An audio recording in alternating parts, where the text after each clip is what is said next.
Quiet, numbskulls, I'm broadcasting. Can we get serious now? One thing that did happen during the 60s was some music of an unusual or experimental nature did get recorded and did get released. Now look at who the executives were in those companies at those times. Not hip young guys. These were cigar-chomping old guys who looked at the product that came and said, I don't know. Who knows what it is? Record it, stick it out. If it sells, all right. We were better off with those guys than we are now with the supposedly hip young executives who are making the decisions of what people should see and hear in the marketplace. Success in the music business begins with a dream, a vision. This podcast will give you, the listener, the insight and tools to turn that vision into a reality. Meet the industry professionals who work day by day behind the scenes, helping to make those dreams come true. Welcome to the business side of music. In the studio here today, Nashville, Tennessee, sitting across the podcast table from me, Benny DiChiara. Welcome to the show. Hey, thanks for having me. I appreciate it, Bob. Where are you from originally? Born and raised in New Orleans. New Orleans, okay. Way back in the day. And I currently live in Baton Rouge. I've lived in Baton Rouge since 1992. Baton Rouge. Baton Rouge. Yeah, the red stick. The red stick. One question I always like to ask our guests, and we're going to talk about your album here, which is, you want to pronounce that for me? Yeah, Yahweh Nisi. Yahweh Nisi. Yahweh Nisi. It means, in the Hebrew, it means the Lord is my banner. Well, we're going to talk about that project and your group, Empowered. Empowered, yeah. But before we do that, I want to dig a little bit into you. Sure. How'd you get started?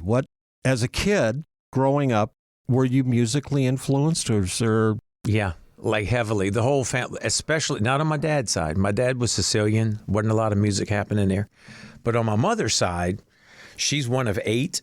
All of them were musical. And my uncles had a band in New Orleans back in the day. They did cover stuff. They opened for Chuck Berry at the Municipal Auditorium, things like that. Yeah. So to hear their stories were great. And they would come over to our house and practice on Saturdays. And so I'm in it. I mean, you could play 25 or 6 to 4 by Chicago. Oh, yeah. You could play the album and have them playing live next to it and just look back and forth and go, who's playing here? I mean, they were extremely talented guys. And so having grown up around all that, my Uncle David, he was the drummer for the band. And so that was my first instrument of choice. So he taught me drums the way school doesn't teach you drums, right? He taught me how to play the drum set and with all that. And then growing up through school, I was the drum captain all the way through high school and everything. And then got out. When I started writing, I write on keys, and that's a natural percussion progression, I would say. When did you figure out that you were a songwriter? In high school. And you could be a singer? Yeah, in high school. Ironically, I wrote a couple of songs when I was in youth group at my church, right? And people say, they'll ask you, as far as your faith go, are you saved? And I used to hate that, because I'm like, get away from me, you people, with that thing. What is that thing about are you saved thing? But I wrote these songs that are considered Christian songs, the lyrics, the whole thing. And I would sing. And my aunt, who was married to my Uncle David, was like, wow, you really like to sing, huh? And I'm like, it's just a joy in it. So from that point forward, back in the day, Bob, when I had hair, I had I wasn't going there, just so you know. Didn't have, less is more, but I had a lot, right? And so I had a secular rock band in New Orleans. This is years ago. And we did all original material, and you're trying to be famous. And the thing I think most people don't understand, I love your podcast, the business side of music, because what most people don't understand when they listen to your stuff, they have no clue what's involved in the business side of that. The rehearsals, the travel, the writing, the conglomeration of band members to put it all together. They just don't get that.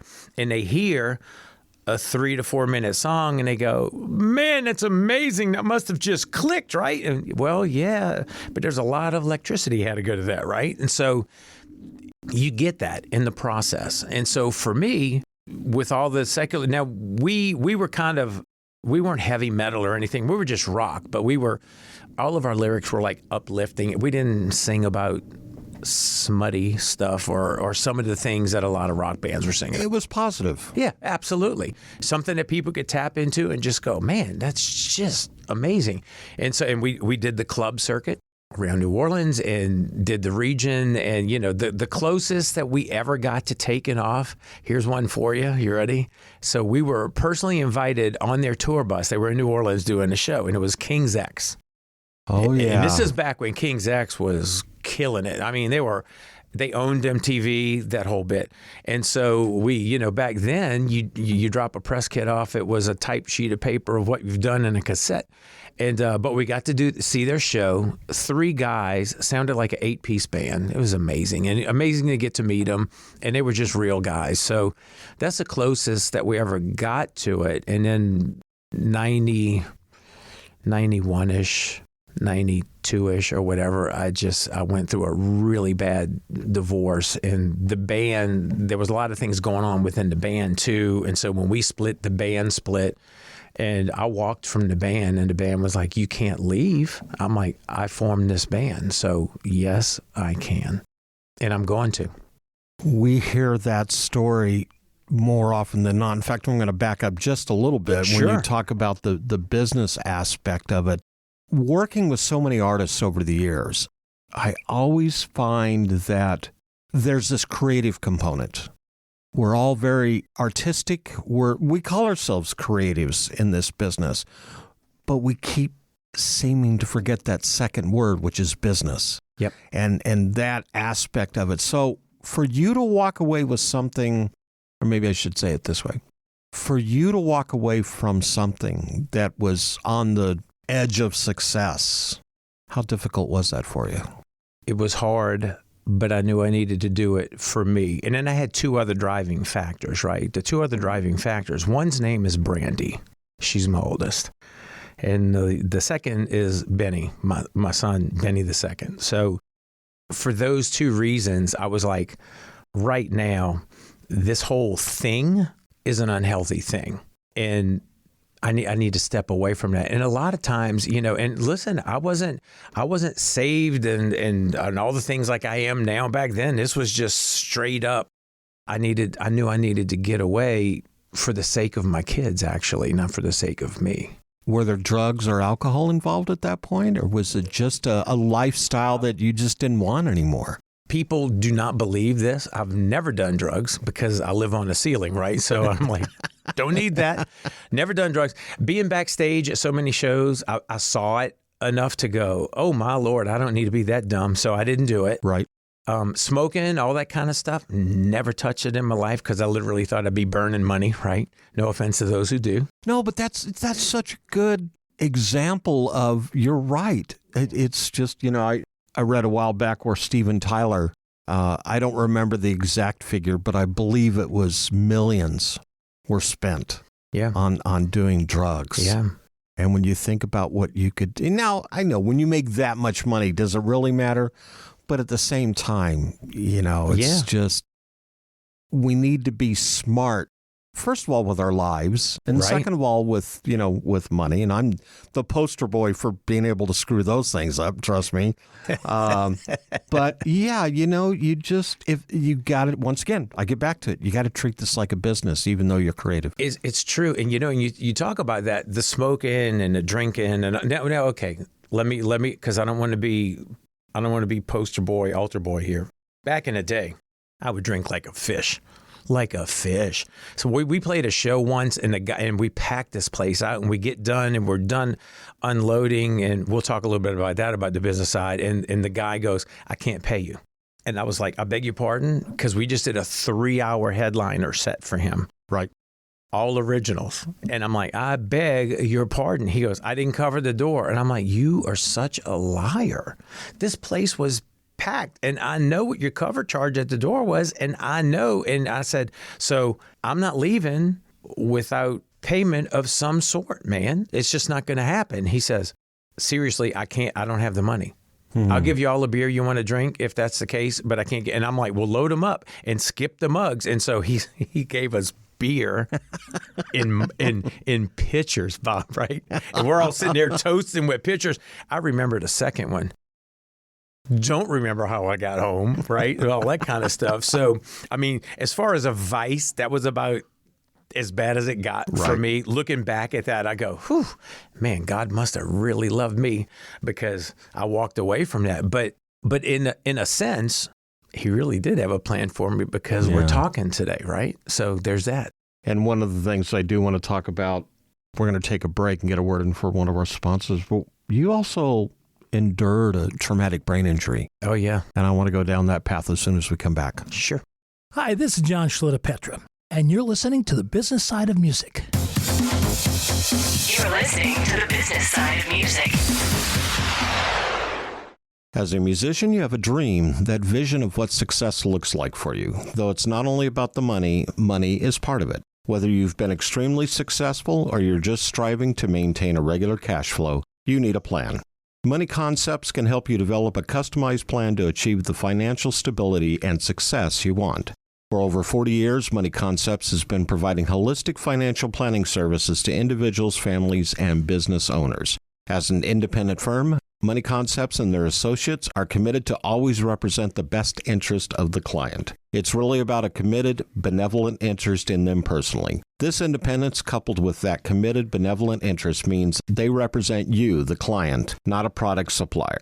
It's not about selling products, it's about helping you achieve success. To learn how this can benefit you, contact my buddy, John Adams, with Money Concepts at 737-867-9309. That's 737-867-9309. You can also email John at jadams@moneyconcepts.com.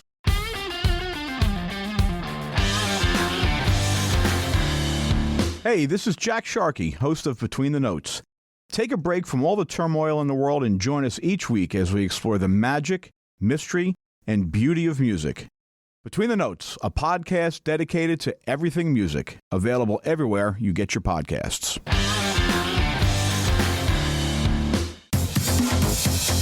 You're listening to The Business Side of Music.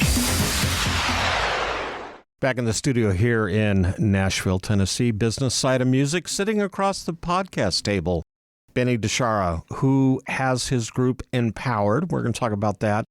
And the album is, let's hope I don't blow this, Yahweh Nisi. That's exactly right. Wow.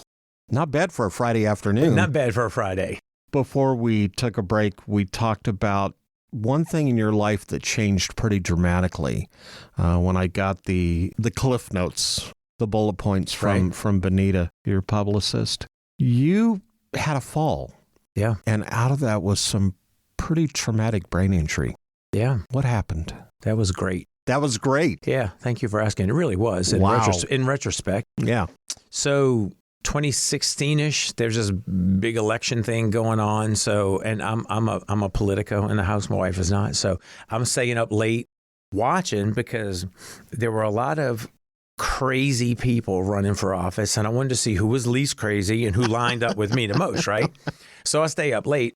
Well, what happens, Bob, as I'm watching this, I fall asleep on the sofa. So my phone with my alarm is in the bedroom with my wife, Donna. So 6:30 comes early, and this thing's going off, and I heard it, and it's in the bedroom, and I'm thinking, I am in so much trouble, right? I'm just in so much trouble. So the door opens in the bedroom. My wife comes walking out to the living room. When I saw her coming out, I stood up from the sofa. I saw her with her hand extended to me. Holding the phone, Holding the phone out to me, kind of. She wasn't awake enough to tell me anything yet. She just handed me the phone. And so 20-minute hole.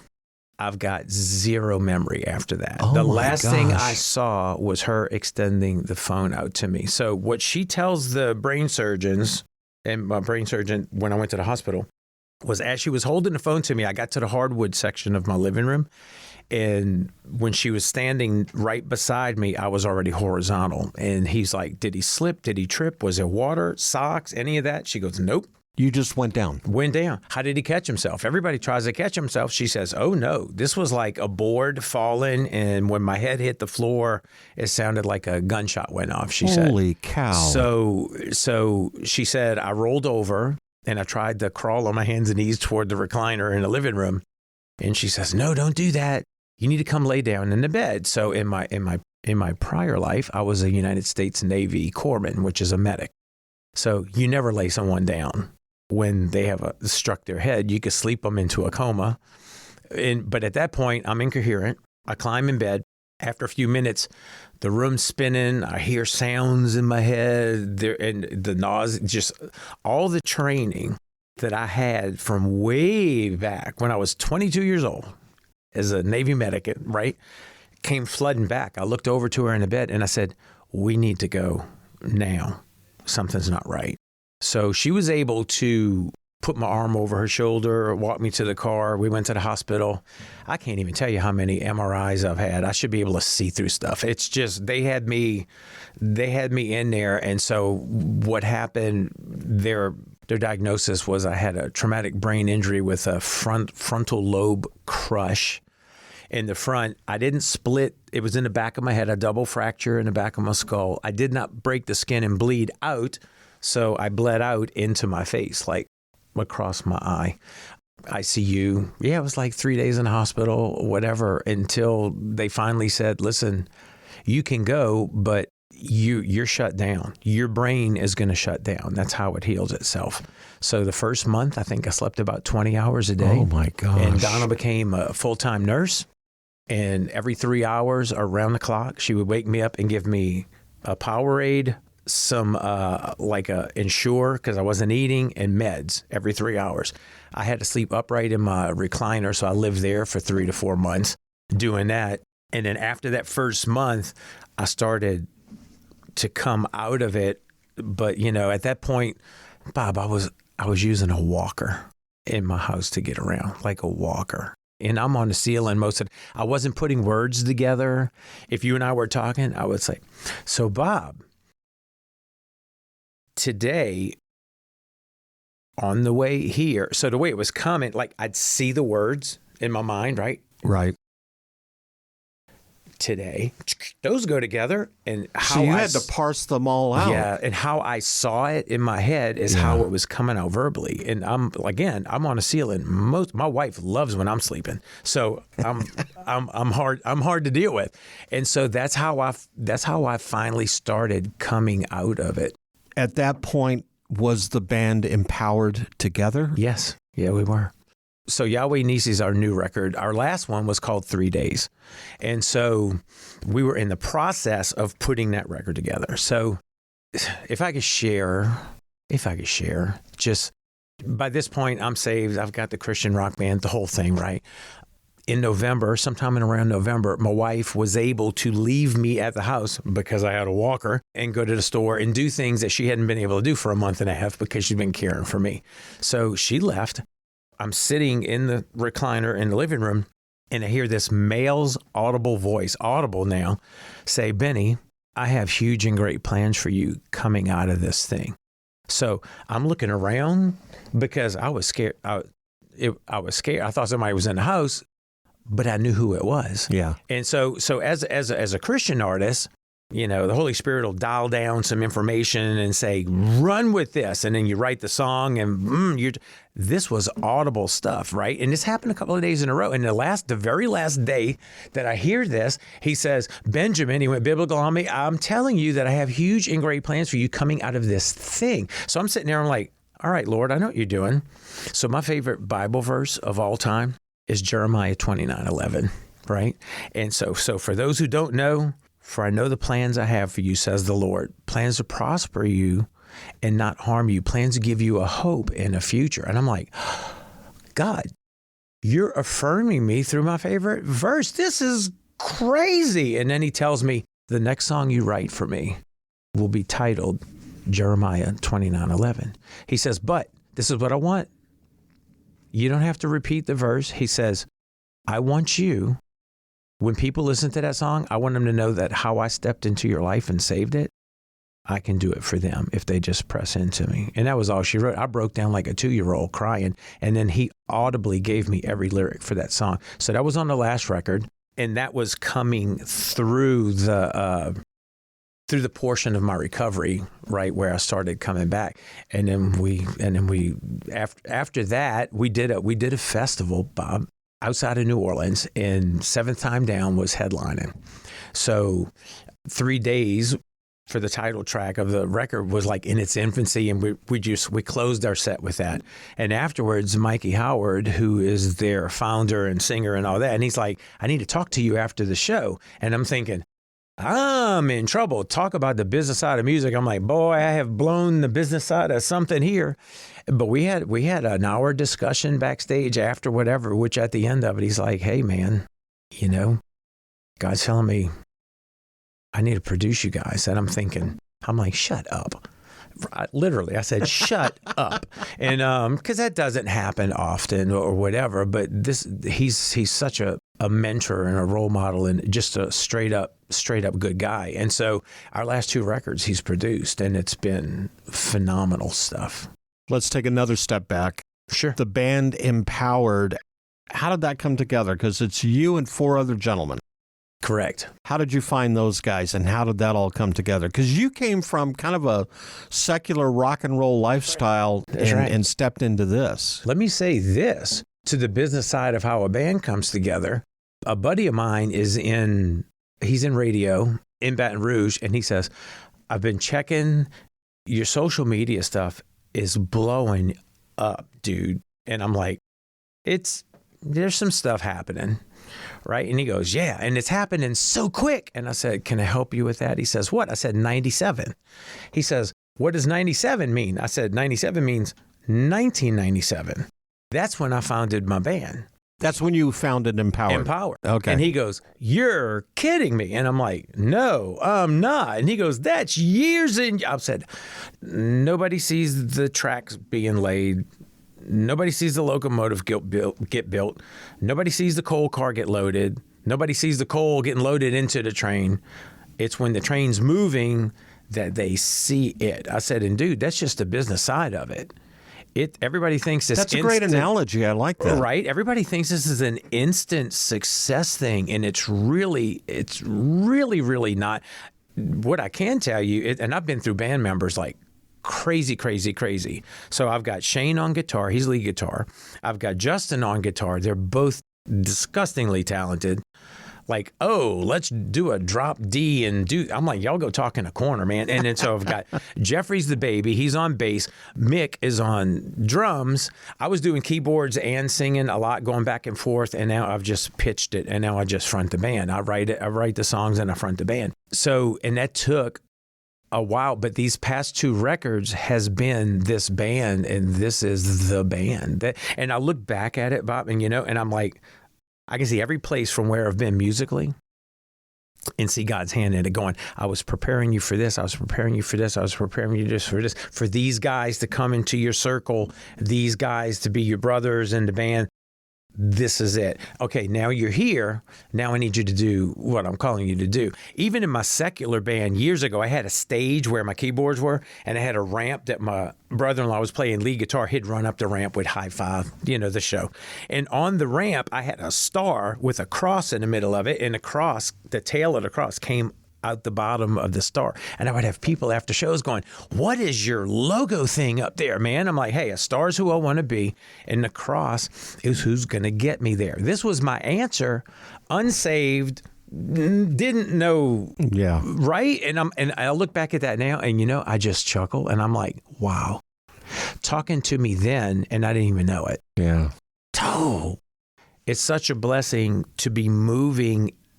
Which brings me to today with my band. It's such a blessing to know that you're moving in your purpose and what you were specifically designed for. And back then, wasn't it? It was just practice. You've shared the stage with such acts as Switchfoot, Mercy Me. Yeah. You mentioned Seventh Time Down, Jackie Velasquez, all just amazing Christian artists. Yeah. It's easy for me to say, okay, what was it like to perform with them? Right. So we're not going to go down that path. What was their response when they got to share the stage with you? Was there commentary? Did they come up to you and talk? Now, with that being said, you've already mentioned Seventh Time Down. Yeah. Did other members like Mercy Me or Switchfoot or Jackie, did they come up and spend some time with you to talk? Was there any guidance, any direction, or not tremendous constructive criticism or compliments or any of that? You know when I got into Christian music, and this is kind of a shame.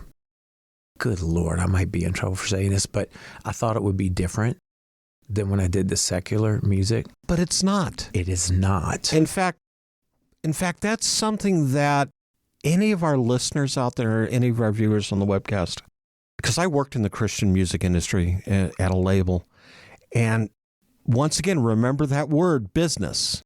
The Christian music business is literally no different than the secular music business. That's right. And sometimes worse, more cutthroat. Yeah.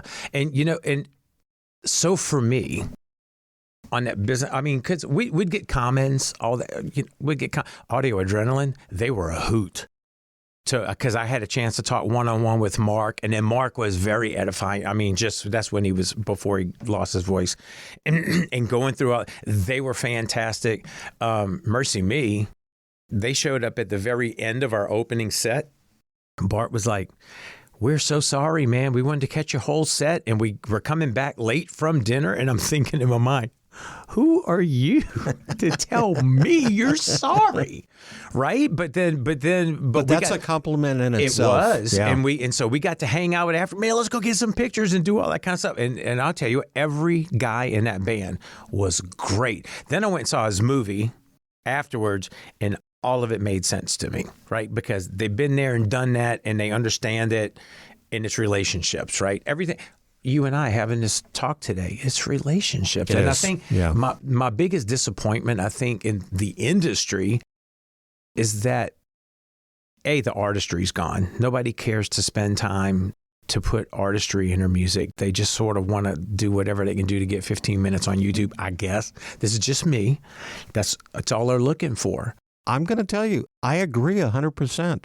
I mean, it's all they're looking for. And I'm like, where are the bands who, like the Journeys and the Bostons, that did rock your face off, but you could understand every word? Their music told stories, and they had careers, right? And now it's not so much about having a career in music. It's about being the thing. It's that 15 minutes of fame that you mentioned on YouTube or TikTok or Instagram or whatever it is. Yeah. I don't have time for that. Yeah. We're going to take a break, get another word in for another one of our sponsors. And when we come back, I want to talk about two things. I want to talk about the album. Okay. The Yahweh Nisi. Correct. Said it right. Mm-hmm. And then I want to talk about your partnership with Children's Cup Ministry. Sure. I want to go down that road a little bit. Hey there, it's Pete Gallinari, keyboardist of the Rockstars, and sitting here talking with Bob Bender for the business side of music. You're listening to the business side of music. When you have a Korg synth at your fingertips, the possibilities are endless. Be it digital, analog modeling, altered FM, wave sequencing, or the multi-engine synth, Korg gives you easy access to a variety of features to help you get the perfect sounds quickly. Whether you're a professional musician or just starting out, Korg truly has a synthesizer to help you express yourself. Visit Korg.com or your favorite Korg dealer to get your hands on one of their products to create new music always. Korg, the official sponsor of the business side of music. Whether you consider yourself a musician or not, music is all around us, and it affects our everyday lives. Whether it's background music influencing our shopping habits in a store, organ music adding the vibe to a baseball game, or a playlist convincing us to keep going on that last mile of a run. I'm Mindy Peterson, host of the podcast Enhance Life with Music, where we take a holistic look at music's benefits through the lens of science and medicine, entertainment, and business. You can find me and Enhance Life with Music at mpetersonmusic.com/podcast or wherever you get your audio. You're listening to the business side of music. Back in the studio here in Nashville, Tennessee, sitting across the podcast table from me, Benny DiChiara. with the group Empowered. They're not here today. We could have fit them in the studio. We'd have crammed in. We've had more than 4 in here at one time. Your album, Yahweh Nisi, this came out October of 22? Late October, yeah. How's it doing? It's doing well. Yeah, it's doing well. We're trying to get the touring part of it together for this year, but our best effort by far. When you talk about getting the touring aspect of it together, because that's always a big thing for people in the music business, and really this day and time, it's how you make your money. Exactly. I mean, that's how you make your money. How is that all coming together for you? I'm the guy for all that, so it's hard being. So you're the guy. chief cook and bottle washer.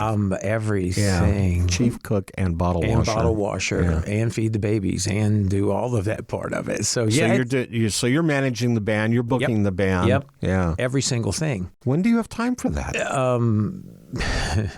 COVID. When COVID hit, so because Starving Artist is a real thing. I've had an advertising agency for 25 years. So when COVID hit, though, and I was a smaller boutique kind of agency, and it just decimated us. Everybody was afraid to do anything, live, breathe, move outside, do business, spend money on their business, because there was so much unsurety. Right. And so it's been slow since, but God is doing a thing with the music. He's kind of like, hey, so if you needed me to show you, I need you to move on this. And the biggest thing I've learned this past year is when God tells you to move, you should do 4 things: MOV and E. And don't think about it. Don't put your own thought process in it, because if you do, you're getting in the middle of what he wants you to do. Yeah. And so now I'm just moving. So I'll call on churches. I don't care. I don't care if we play in secular venues. A lot of Christian bands don't want to do that. I'm like, bring that on. I don't care if it's churches or wherever. God's given us a message to get out to the masses who need to hear it, and that's kind of why I say often, if you do not feel the love of Jesus come across the footlights when we do a show. And when we do a show, we headline 80, 70, 80 minutes. And I'm talking in between. It's like church in between, kind of, right? But we're not praise and worship, we're performance and worship. Right. So we do all that. That's a great description. I don't think I've ever heard that before. Hey, I had a pastor in Destin, Florida, and I was talking to him. And for these purposes, he'll remain nameless. And we're talking about doing a show in this church. And he says, so y'all are pretty much a praise and worship band, right? And I'm like, no, sir, we're not. We're performance and worship. And he says, Can you dial down on that for me? I said, sure. I said, look, praise and worship band, their primary goal is to usher the body into his presence so that the body can receive the message that he gave you for them, right? He goes, right? I said, okay, performance and worship, I don't have you coming behind me. They need to feel and find Jesus through what we're doing on stage, or we just need to quit and be a wedding band or something. Not to offend wedding bands, but I mean, you know what I'm saying? Because we're missing our mission if we don't do that. He says, can you go tell my praise leader that story? And I'm like, no, you just take it and steal it and use it yourself. I don't need to go talk to him. But it was like that, right? And so I'm like, and there's a distinct difference. So I told him, I'm mentioning all these names, Building 429, Third Day, one of my favorites. DC Talk, all these are performance and worship bands. They're not like praise and worship bands, although you can praise in that. So there's that. Yeah, my wife and I, along with my sister, we went and saw for King and Country, their Christmas show in December. And I wasn't really sure what we were getting into. Now, once again, I worked in the Christian music business. I've had great associations with folks like Natalie Grant and Selah, Michael English, and Jonathan Pierce and Jamie Slocum, just, a lot of great artists over the years. And for King and Country, you know what? It doesn't matter whether you're a Christian or you're a non-believer. They put on a show. Oh, yeah. It's they well produced. One heck of a show and kept your attention. Here was the thing that amazed me. That show lasted about 2.5 hours, which is so unusual. Right. And just, and it wasn't all pyrotechnic and, flashy lights. There was enough of that on there. They had a very nice stage production. Right. But it's you have to bring something to the table to keep people's interest. Otherwise, and probably get in trouble for this, but otherwise it's the Baptist minister or the Pentecostal minister who preaches for 45 minutes and has lost the audience after about 20. It's true. Yeah. It's true. And I had a priest in our church who one time said to my wife and I, he goes, I try and keep my messages down to about 7 minutes because after that I notice they're all nodding off. Well, much to be said there, right? Yeah. Much to be said there. Let's talk about Children's Cup Ministry. Sure. What is that all about and how'd you get involved? Yeah, so Children's Cup. When I first founded the band, we had banners hanging through our sanctuary. This is way back when it was first founded, right? And one of them said Empower. And I was like, how cool would that be for a band name, right? So I stole it from church and I just added the ED. I think you borrowed it. We'll just say you borrowed it. We'll just say I borrowed it. Yeah. So, right? And so when we're talking people about our band, we're like, listen, God empowered us with the gift of music so that we can empower you, the listener, so that when you leave our show, you can go empower other people. That's our thing. Sure. And so he goes, all right, that's great. And so there's Brother Dave Euler King, and he founded Children's Cup. He had a heart for these children in Africa, and he in Zimbabwe and over there in Africa, he had like homes for these AIDS orphans because AIDS was ravaging. The only people alive in these villages were the grandparents who were not as promiscuous in their life, and these babies, these orphaned kids. Right. So they put them in school and put them in housing and give them food and give them water and give them medicine and all that, but they also gave them the gospel and raised them up. So I talked to Brother Dave and I said, listen, artists, bands always have a sponsor thing. I said, I don't get that whole thing, but I know you and we have relationship. And I would love, like when we do shows, we tithe off of all of our merchandise. It goes directly to Children's Cup. And so I said, I'd like permission to do that. And he says, granted. Then he spent 45 minutes talking about when you and Donna were dating in church, we were just, man, we hope they get together, and became a family thing. Yeah. And so I actually went to Africa with his son, Dan, who now runs it because Brother Dave passed away in Africa. And Dan runs it. They're now in South America too with that, and it's just at-risk children, whatever, and they just give them the things they need to live, right? But they also, it's really the basic necessities. The basic necessity. Yeah. We're so spoiled here. When I saw there, we were in the bush in Africa, and these two daughters of this woman who didn't even know her age come walking up with the big wash pans full of red water, right? They had just walked a quarter of a mile up from the river with this water, and the interpreter says, she says that's their water supply for the next day or so. So they'll boil it and they'll drink that, bathe in it, cook in it, or what. And I mean, this is like red water. Oh my gosh. And I'm thinking, boy, do I wish my kids were here to see this, because this is these children's life. This is what they do. They walk. I did a church service. I did the music for one of the church services, and they called it the Church on a Hill. Literally, it was the Church on a Hill. And people were walking on Sunday morning. They were walking anywhere from 2 to 5 miles to get there in their best clothes that they had, and rain or shine, walking all up in there. And then they had to turn around and walk 2 to 3 miles back. And I'm sitting there and I'm like, so my people at my church complain because it takes more than 10 minutes to get out of the parking lot on Sunday. I'm like, these people are hoofing it. Yeah. And it just really gives you perspective. And we've been a co-sponsor for them since the beginning, and I don't think we'll ever end. They're fantastic. If people want to contribute to this organization, how can they go about doing that? If they go to childrenscup.org, they'll see the history, they'll see what they're doing in all these different places, and they can actually go ahead and find out how to donate on there. Now let's talk about you guys. Yeah.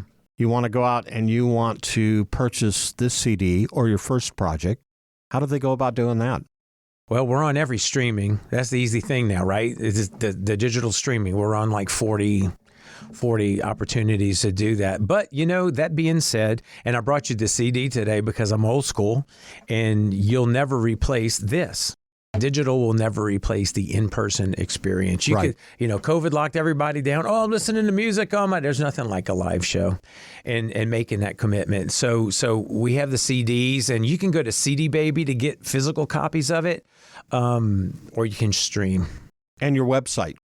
Yeah, that is Rockin' without a G. So it's ROCKIN, the number 4, Jesus. So rockinforjesus.com. We kept it simple. Then go there and order the CDs too. They can inquire, and we have a connection page, and we can send them and direct them wherever they need to go. And as your tour dates come together, you're going to post those on your site too? We post those on the website too, yeah.